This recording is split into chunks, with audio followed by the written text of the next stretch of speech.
Yo, what's good, everybody? RJ Sheldon here, off the top show, bringing you nothing but sports and everything that's going on within sports. So, up to this week, obviously, Monday we had Monday Night Football. We're definitely going to get into that, talk about that game briefly, then get into some WNBA as well. We had some yesterday, some scores, especially within the WNBA championship that's starting.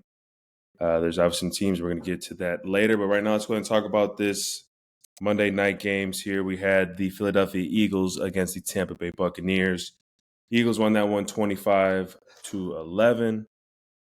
Jalen Hurts here obviously had 2 interceptions, but despite that, was 23 of 37 from the field, 277 yards throwing, and 1 touchdown.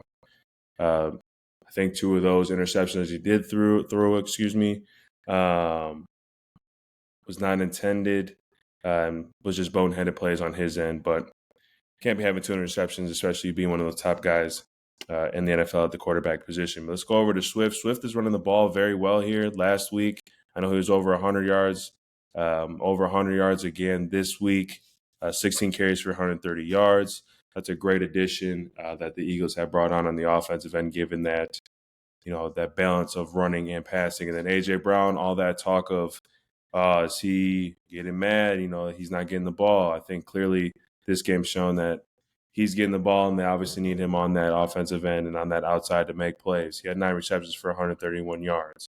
And the defense obviously only, hauling them, the Tampa Bay Buccaneers to 11. That means that they were playing very well on the defensive end. Everyone playing a part. I know they had a couple of sacks. Some of the rookies that they got from Georgia this year, names are not rattling off my head right now, but you know who they are for the people that are tuning in into this NFL season. They've been doing their thing. So in the secondary and the back end. For the Bucs, to be honest, I didn't see them winning this one anyways, but it's still a learning curve for them. Just go over these stats here. Baker Mayfield had threw for 146 yards, 1 touchdown, 1 interception. White, the running back there, had 14 carries for 38 yards. Mike Evans had 5 receptions for 60 yards and 1 touchdown.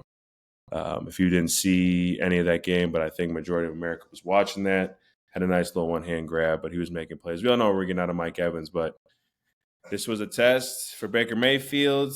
Hopefully we don't go ahead and see this type of play out of him throughout this whole season for the Tampa Bay Bucs, because if that's the case, it's going to be a long sleep season. But their division, who they got, obviously Saints, Panthers, and one other team, and the Falcons. Yep. Should be interesting what happens, because they could definitely be in that hunt for the first place. But they played a quality team, and it's only going to get hard here on out throughout this whole season. We're only done with week 3, so we shall see what goes on with that. And then the second game was the Los Angeles Rams versus Cincinnati Bengals. Bengals won that one at home. I think that was a must-win for them. That was a good win against a good quality opponent in the Rams. They won that 19-16. Joe Burrow was 26 of 49 from the field, 259 yards throwing, 1 interception. Thank God that he's not, that he's still walking. He was able to walk off the field, because this is a key piece for them, and they need him in the game at all costs. So glad to see him on the field, though. Joe Mixon had 19 carries for 65 yards and 1 touchdown. Good getting him, introduced into the ball game for this offense. He's definitely someone that needs to go ahead and kind of have these similar stats to take the pressure off of Joe from scrambling, so we can go ahead and keep that body intact for a full season. But it's good to see him getting in the mix in that run game. Like I said, I just mentioned off his stats earlier, he's doing his thing. And then obviously Jamar Chase, 12 receptions for 141 yards. He was making plays all over the field. You know what you're getting out of Jamar Chase, being a top guy, wide receiver position-wise in this league. So it's no surprise for him to have those numbers. In any game, he should have this every single time. Then obviously the Rams, obviously with Matthew Stafford being on there for the quarterback position. 269 yards for 1 touchdown, 2 interceptions. Obviously, 2 interceptions were trying to do a little bit too much on, his part, just basically make the read and make the throw where it needs to be. And then obviously for the rush, we have Williams. He was 10 for 38 yards carrying wise. And then obviously Nuke 5 receptions for 72 yards, kind of the guy that's blossomed at the wide receiver position, due to obviously the head man and Cooper not being in there. So they're doing their things, and they got guys that are making plays on that end. So they are 1-2, but this is a great win for the Cincinnati Bengals. They needed this one for them to not be 0-3 because their division, obviously playing the Steelers, and the other two teams in that division, they're definitely, going to have their work cut out already being 1-2, but that was a good win. And then moving on over to the WNBA, this was a couple games that were played last night. The Cincinnati Suns played the New York Liberty. New York Liberty won that 84-77, tying that series up. A lot of great play, obviously, out of the New York Liberty. Looking, obviously, at the stats here. I want to believe that Stewart won the MVP this year. I could be wrong, but I think I am right because I saw some things on Twitter about it. If not, then we'll just arrange it, obviously, for Friday. But Stewart was 11 points, 11 rebounds. Laney, who actually was playing unreal, I think. She is a starter, but she was making a lot of tough shots. Had 20 points. Who else here? Let's see. Sabrina doing her thing as well with 21 points, 5 assists, 2 rebounds. They were doing their thing. I think I watched a little bit of it. I watched the highlights, making obviously the right passes at the right time. And girls hitting shots, so it was good. It was good to see it, and that's a good win for them because they tie the series up 1-1.